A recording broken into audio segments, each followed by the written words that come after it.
साडे देश का ते ईरान का घट्टो घट्ट मेरा ख्याल 6 दिखाइयां 60 साल पुराना रिश्ता सिर्फ व्यापार का है। जो पूरी दुनिया सानू तेल नहीं देती सी, उदों ईरान साडे नाल खड़िया ते अज साडा काम बनता है कि जब उत्ते जुल्म होया, उत्ते दे सरकारी गुंडागर्दी अमरीका ने की ते असीं भी उहदे खिलाफ रोस प्रदर्शन दे विच हिस्सा लईए।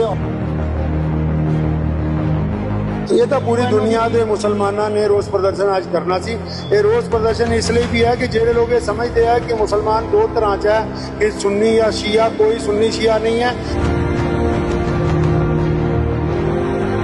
इसराइल ने जो सरकारी आतंकवाद किया है, जो सरकारी तौर पर आतंकवाद इसराइल ने किया है, हम उसकी विरोधता करते हैं और आयतुल्लाह खमीनी की शहादत को सलाम पेश करते हैं।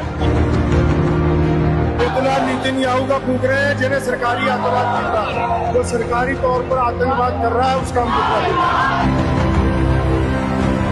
रहमान रहीम, शुरू अल्लाह ताला दे नाम तो जो बड़ा मेहरबान ते निहायत रहम करने वाला है।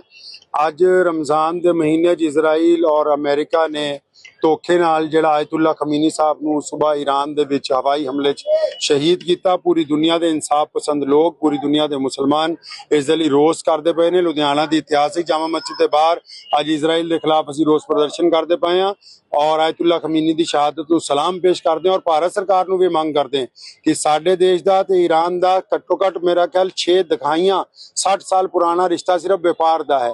जो पूरी दुनिया सानू तेल नहीं देती सी, उदों ईरान साडे नाल खड़िया ते अज साडा काम बनता है कि जब उत्ते जुल्म होया, उत्ते दे सरकारी गुंडागर्दी अमरीका ने की ते असीं भी उहदे खिलाफ रोस प्रदर्शन दे विच हिस्सा लईए और राष्ट्रीय रोस जिहड़ा घोषित अज तुसीं पुतला भी फूकिया। हाँ बिल्कुल, असीं उत्थे दे प्रधानमंत्री नेतन्याहू दा जिहड़ा है वो पुतला जामा मस्जिद दे बाहर फूक के रोस प्रदर्शन। अच्छा सर, हुण की अगे दी तुहाडे प्रशासन? ये तो पूरी दुनिया के मुसलमानों ने रोस प्रदर्शन आज करना सी।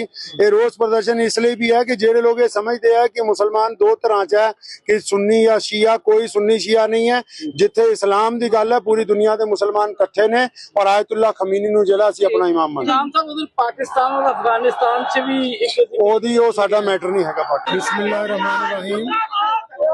इसराइल ने जो सरकारी आतंकवाद किया है, जो सरकारी तौर पर आतंकवाद इसराइल ने किया है, हम उसकी विरोधता करते हैं और आयतुल्लाह खमीनी की शहादत को सलाम पेश करते हैं और भारत सरकार से भी मांग करते हैं कि राष्ट्रीय रोस जो है वो कम से कम 3 दिन का घोषित किया जाए, ताकि ईरान और भारत के जो संबंध हैं वो सदियों के साथ हैं। अगर इसराइल की इस आतंकी कार्रवाई का हम विरोध नहीं करेंगे तो दुनिया में हम अलग थलग पड़ जाएंगे। इसलिए हम भारत सरकार से भी कहते हैं कि इसराइल की इस आतंकी कार्रवाई का विरोध करें। पुतला नेतन्याहू का फूंक रहे हैं जिन्हें सरकारी आतंकवाद किया, जो सरकारी तौर पर आतंकवाद कर रहा है उसका हम पुतला फूंक रहे हैं।